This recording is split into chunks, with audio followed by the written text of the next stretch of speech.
Hello my beautiful people, j'espère que vous allez bien, en tout cas moi ça va.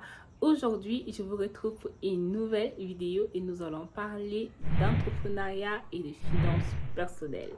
C'est vraiment une vidéo que j'avais eu envie de le filmer il y a fort longtemps, mais j'hésitais et puis j'ai pris du temps et puis je réfléchissais et puis aujourd'hui je me suis dit it is the right time. On est en début d'année, tout le monde est dans le mindset de new resolution. I says, why not? Why not? Right? Donc aujourd'hui, vraiment, j'ai envie de le partager avec vous. Donc si cela vous intéresse, si ça vous parle, stick around and without further ado, let's start. Alors, pour faciliter la compréhension, je me suis dit que ce serait intéressant que nous fassions la vidéo en deux parties. Une première partie où nous allons parler de pourquoi c'est important de pouvoir vraiment faire attention à notre finance personnelle et une deuxième partie qui est beaucoup plus orientée mindset autour de l'argent et qui va vous permettre de pouvoir réaliser vos objectifs. Notre monde est programmé de telle sorte que pour des projets, pour des investissements ou pour quoi que ce soit que nous pouvons faire dans ce monde, on a besoin d'argent. Et l'argent joue vraiment un rôle très important dans nos différents pays, je crois. Et aujourd'hui, nous travaillons même plus de 40 heures par semaine pour acquérir de l'argent, pour pouvoir payer nos factures, pour pouvoir payer l'école de nos enfants, pour pouvoir payer notre train de vie en général. Et du coup, je me dis, maîtriser, comprendre comment ça fonctionne est très important.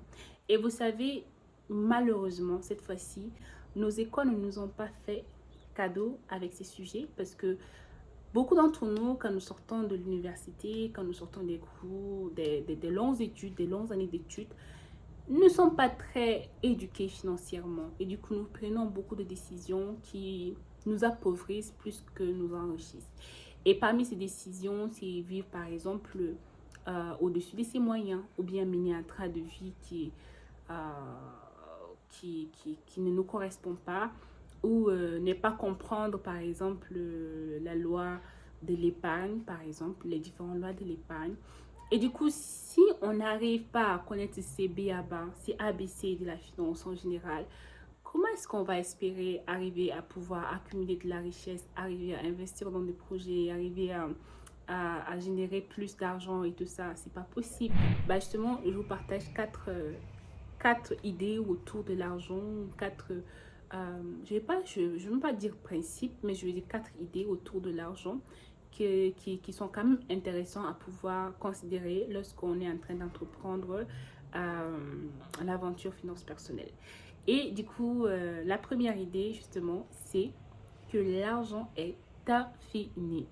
Et oui, beaucoup de gens, bah, ils sont dans leur cocon en train de se dire de toute façon, les riches sont riches, les pauvres sont pauvres. ou bien De toute façon, tout le monde ne peut pas avoir la même part du gâteau et tout. sachez que l'argent va toujours continuer à augmenter dans le monde en fait. Donc n'ayez pas peur par rapport à l'argent, n'ayez pas peur par rapport à vous. Et ça, je crois que le plus gros problème, c'est vraiment le mental en fait.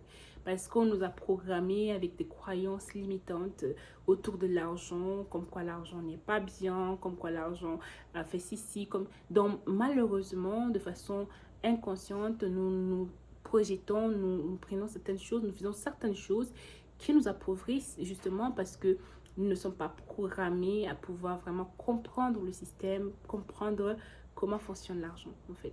Et c'est là où tout commence aussi. Moi, je me dis que quand tu veux vraiment entreprendre l'aventure finance personnelle, bah, c'est de comprendre l'ABC, mais au-delà de cela, travailler ton mental autour de l'argent. Et ça va vraiment beaucoup t'aider à pouvoir par la suite établir des bases saines sur quoi te développer et puis ensuite arriver à pouvoir atteindre tes objectifs. L'autre chose, c'est vraiment les gens qui finissent l'université et qui s'accrochent à leur travail.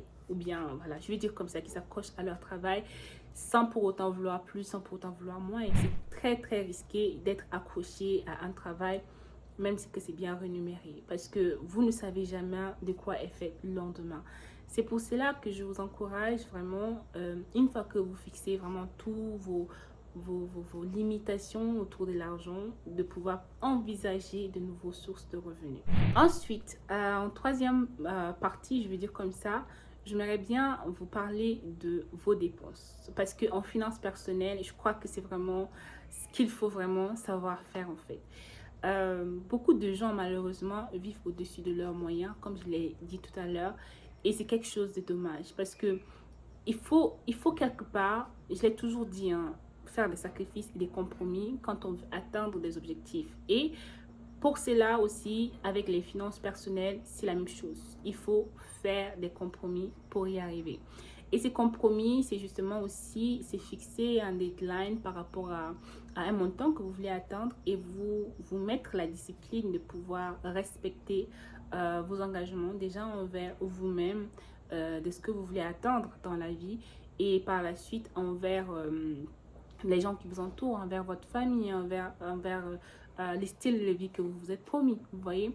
Et pour ça, justement, ça passe par le fait de maîtriser ses dépenses. Et pour cela, commencez par établir un budget et essayer de respecter le budget que vous avez prévu et aussi faites un plan d'investissement dans lequel vous allez pouvoir expliciter les différentes étapes que vous allez mener pour pouvoir atteindre le résultat escompté. Lorsque vous avez finalement le mindset par rapport à comment faire pour épargner, vous comprenez l'ABC et ensuite vous arrivez aussi à pouvoir diversifier vos sources de revenus, donc vous comprenez maintenant que votre salaire ne suffit pas et aussi que vous arrivez finalement aussi à pouvoir maîtriser vos dépenses, donc vous arrivez à comprendre comment faire pour pouvoir économiser, épargner, faire toutes ces choses. Finalement, il vous faudra maintenant investir. Et il faut que vous arriviez à comprendre que l'argent qui est stocké en banque, qui dort en banque, c'est de l'argent qui est perdu en fait. Parce que quand vous commencez, c'est bien quand vous épargnez pendant un moment pour investir dans un projet, disons 1 année, 2 ans pour investir dans un projet. Mais il faut comprendre que plus l'argent dure en banque, justement, vous êtes en train de perdre votre argent. Pourquoi? Parce que cet argent ne va pas travailler au même rythme que si l'argent est investi dans un projet ou bien dans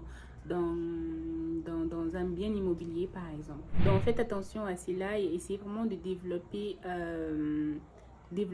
votre intelligence côté investissement. Comme ça, vous pourrez investir sur des projets qui sont rentables, qui pourront vous rapporter plus d'argent et toujours vous aider à continuer l'aventure de l'accumulation de la richesse. Et c'est tout pour la vidéo d'aujourd'hui. J'espère que vous avez apprécié les différentes étapes que j'ai partagées avec vous et que vous allez peut-être considérer incorporer quelques habitudes dans vos décisions 2023 et par rapport à votre finance. Et si c'est le cas, n'hésitez pas à me laisser savoir en commentaire quels sont les points qui vous ont marqué. Et sinon, likez, commentez et partagez la vidéo. Comme toujours, ça me fait beaucoup plaisir de pouvoir lire vos retours. Donc, en attendant, je vous souhaite de passer une belle journée. Je vous envoie beaucoup d'énergie positive et on se revoit la semaine prochaine pour une autre vidéo. Bye!